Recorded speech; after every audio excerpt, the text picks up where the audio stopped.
NBL TV. See it live. Every match of the season, all the action as it happens. Full match replays and highlights when and where you want. On your PC, iPad, iPhone. With monthly and yearly packages, we have a subscription to suit you. NBL TV. See it live.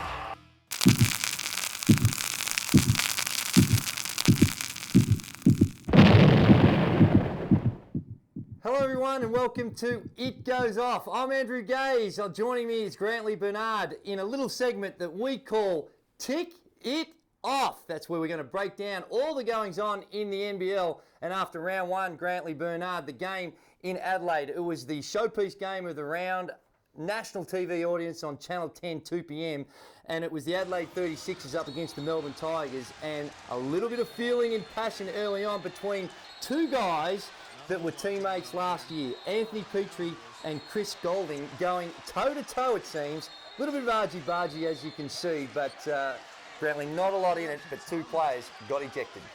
They did, and I thought it was a great show of passion and spirit and will to win, that these two guys were not going to back down. There was a little spark there, and it erupted into a little bushfire.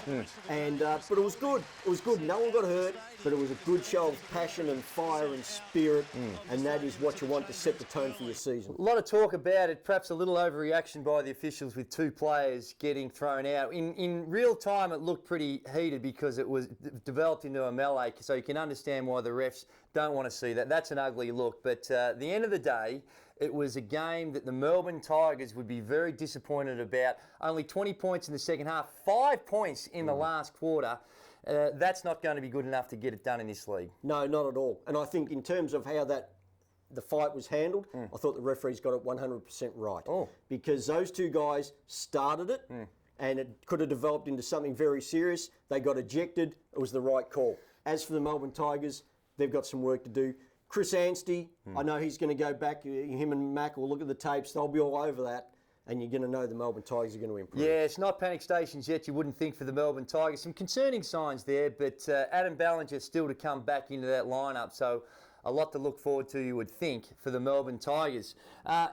Some of the other notable performances, Grantley, throughout round one, the thing that hit me the most was the Cairns Taipans. We seem to overlook them year in, year out, but once again, I think Aaron Fern has done a fantastic job putting this team together. Yeah, I think you're right. The underappreciated overachievers, and always a really tough team to play against. They're always going to be around the playoff mark. They were in it a couple of seasons ago.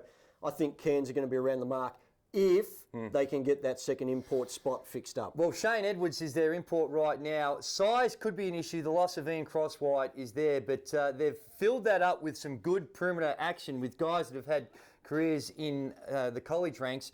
Clint Stendhal, he's going to be a great perimeter threat, and also Cameron Glidden. This guy can shoot the ball, and early signs are that he's going to be a player. Yep, I think there's some good signs all round for Cairns. That said, just going back to our previous game with Adelaide, I thought Adelaide was fantastic as well. Good on them. Well done to Marty Clark after a couple of years in the bomb shoulder.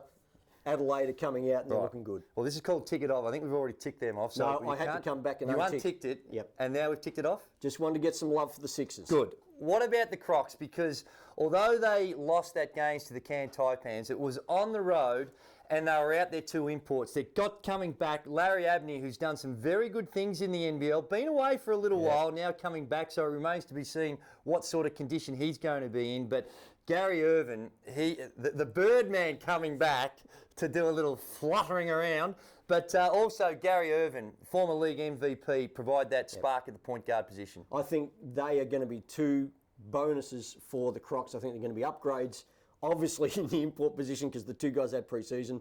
They just gave them the return ticket and cashed it in straight away. So an upgrade for the Crocs straight away.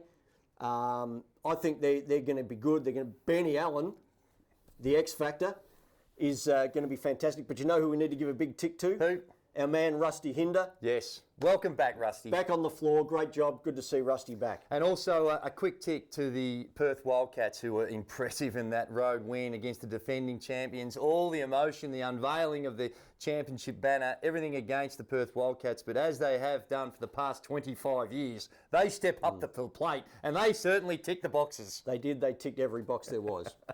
Well, we also want to get to know some of the superstars of the competition, and this week we're going to go with a 24 seconds with Alex Loughton. Alex, how's your winter been, mate?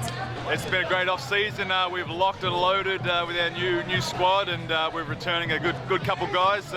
We're ready to go. How's the first training sessions been back this year? Mate, we had like 3 blood incidences. We got a broken nose, a couple of black eyes.